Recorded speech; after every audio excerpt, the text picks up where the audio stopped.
Today's White House meeting that Suzanne just talked about, here's more in an AM Extra. It will actually operate like a group project in your kid's classroom. The meeting will kick off with some opening remarks, then a report on the state of the economy. Everyone in attendance will then break into small groups led by a senior administration official, and they'll brainstorm on ways to fix things. Topics will include taxes, Social Security, health care, and the budget. The groups will then meet again as a whole and report back to President Obama. Well, no surprise, but money is also the topic of conversation among the nation's governors. They're in Washington right now for their annual meeting. It wraps up today, and now some Republican governors are insisting that they will not take the stimulus money. CNN's Jim Acosta is following this for us. A political move, or in some of these states, does it make fiscal sense to say no?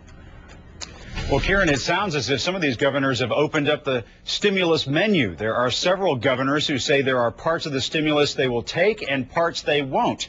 Meanwhile, there are other governors who say they're eager to go back for seconds.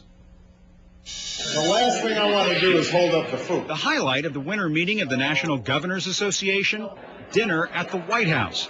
But some governors sound like they've bellied up to the stimulus buffet, turning up their noses at parts of the plan they don't like, as if the package is government a la carte. We're going to look at every provision, see what's good for the state, see what's not, see what strings are attached.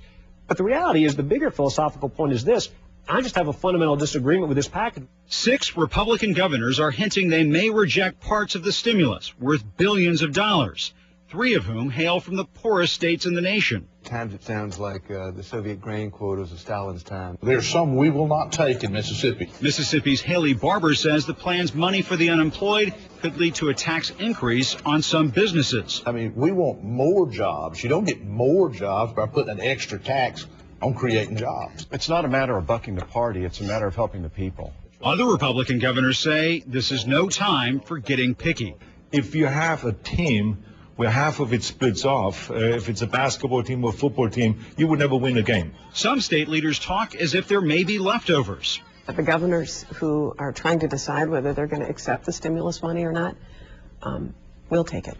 We'll take your money. South Carolina, I'll take your money. Louisiana, we'll take it. New Orleans Democratic Mayor Ray Nagin accused his Republican Governor Bobby Jindal of political posturing. We are still a center-right country. Hailed as the future of the GOP in 2012, Jindal spoke to a Christian conservative group in Iowa after the November election. I told the governor personally, any dollars he does not want, we will take them gladly.